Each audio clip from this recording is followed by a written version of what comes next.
Alright, so I have a 7-round Chicago Bears mock draft for you, and I don't want to brag, but I am going to anyway. PFF gave me an A-. So let's get right into it. In the first round, I have the Chicago Bears selecting defensive end Tyree Wilson out of Texas Tech.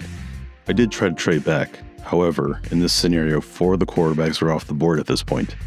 So unfortunately that leaves Chicago with very few options to trade down, though it does mean that a talented edge rusher like Tyree Wilson falls into their lap. With a real significant needed edge, Tyree dropping to them is very fortunate, and they definitely won't waste any time making this pick if that's the case. Though this won't be the only time they address the defensive line in this draft, or even edge. Stick around to find out. In the second round, I have the Chicago Bears selecting cornerback Julius Brents from Kansas State. Brents is an ideal fit for the Matt Eberflus defense, which ideally has some long, rangy corners that can make up for the big gaps they leave, and their lack of blitzing. At 6'3" and a 6'9" wingspan, Brents will be able to get his hand on the football more often than not. Also, Brents fits in really well with what they have in the secondary already. Him and Jalen Johnson can play on the outside, while Kyler Gordon will play the slot. Their second pick in the second round, I have the Chicago Bears addressing the much-needed center position by taking Luke Wypler, center, out of Ohio State. Wypler is a center-only prospect in terms of size because he's 6'3" and 300 pounds. But it won't be an issue for the Bears and their offensive scheme, which prioritizes smaller centers who can excel blocking downfield. Beyond his fit in the offense, he's just an excellent prospect overall. His production was really great in Ohio State, and NFL.com has him ranked the second most athletic center in this draft. If Wypler falls this far to the second round, this would be a perfect combination of addressing a need and getting a good talent.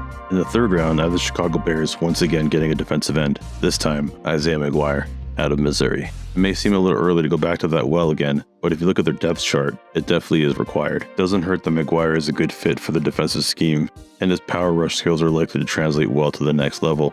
This was one of the few picks that PFF dinged me on, but I think it's just because Andre Carter was still on the board, but I really don't think he's the right fit for the Bears. The duo of Tyree Wilson and Isaiah McGuire might not be the bendiest guys, but the two of them will be beating the out of linemen for years to come. Here I've got the Chicago Bears trading back up into the third round. With some extra picks at the end of the draft, it's a smart move, especially to solidify the right tackle position by getting Wanya Morris out of Oklahoma. Tevin Jenkins moving to guard, they definitely need a right tackle, and Wanya Morris could be ready to take over. Also, Morris is a good scheme fit, and he's definitely going to work in his own scheme. He's not the biggest guy, but he's very athletic. He's a former 5-star recruit, and he actually managed to start 2 games at tight end in college. With offensive coordinator Luke Getty coming from the Green Bay Packers, who are known for developing later round tackles, there's a good chance this pick is going to be looked at as a steal in a few years. In the fourth round, I have the Bears addressing the defensive tackle position by selecting Kobie Turner from Wake Forest. Turner, for whatever reason, falls to day 3, despite the fact that he's a defensive tackle who has received good grades in both pass rushing and run defense from PFF. Tackles who drop this far usually are only good at one or the other. Remains to be seen if either of those translate to the next level, but he's definitely a solid prospect and a great pickup at this point. And judging by that photo of him with the Reese's Cups, he's a company man.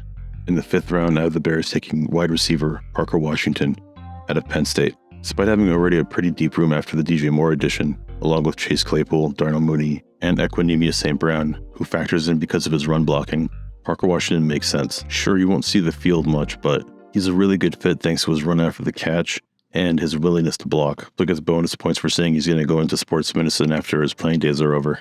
In these later rounds, not bad to look for a nice combination of work ethic and smarts when it comes to players. It goes a long way for guys trying to make a roster. With their last pick, I have the Bears taking another defensive tackle, Jacob Slade out of Michigan State. Slade is by no means a perfect prospect and definitely has some technique issues, but he's got some scheme versatility and pretty decent athleticism. Also, one of his notable traits is his high effort level, which is crucial for defensive tackles, who often do the dirty work without always getting the flashy stats. So at this point, despite it not being that much of a need, I definitely think it's just better to go for best player available, and he's definitely the best one at this point. So what'd you think of that draft? Did I deserve an A-? Is PFF out of their mind? Let me know in the comments. Oh, and if you could like and subscribe and maybe even share this around, I'd really appreciate it. Thanks again for watching, and in polls we trust.